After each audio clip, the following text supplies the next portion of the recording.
Halo teman-teman pelajar, pada video ini kita akan belajar mengenai ekosistem pada mata pelajaran Ilmu Pengetahuan Alam kelas 5 SD dengan tujuan pembelajaran sebagai berikut.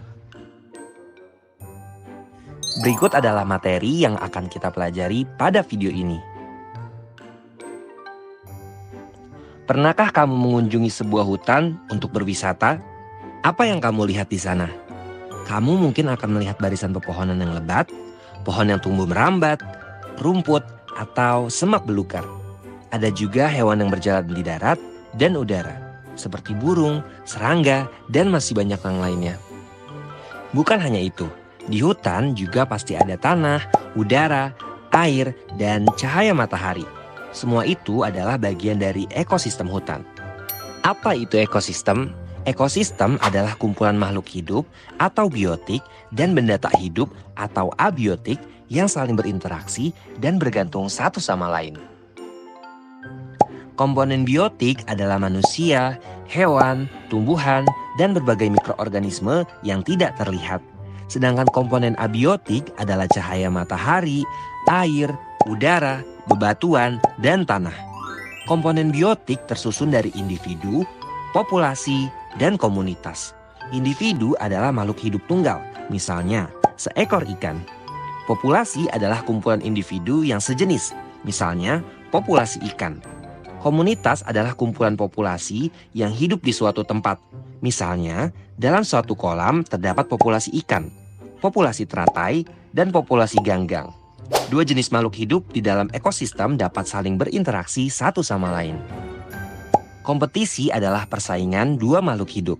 Contohnya, persaingan singa dan hyena untuk memperebutkan makanan. Predasi adalah interaksi di mana salah satu makhluk hidup memakan makhluk hidup lainnya. Misalnya, singa yang memakan zebra.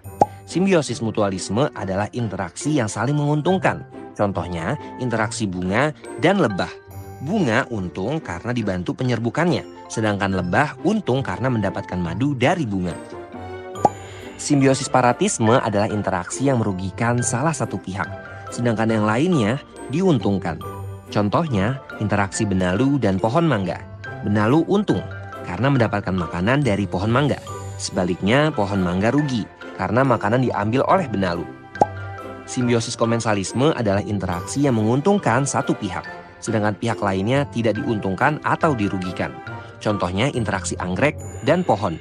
Anggrek untung karena mendapatkan tempat yang baik dan menumpang tumbuh di kulit pohon, sedangkan pohon tidak rugi ataupun untung. Interaksi makan dan dimakan antar makhluk hidup akan membentuk rantai makanan. Kakak kasih contoh satu rantai makanan berikut ya. Rumput adalah produsen karena dapat membuat makanannya sendiri melalui fotosintesis.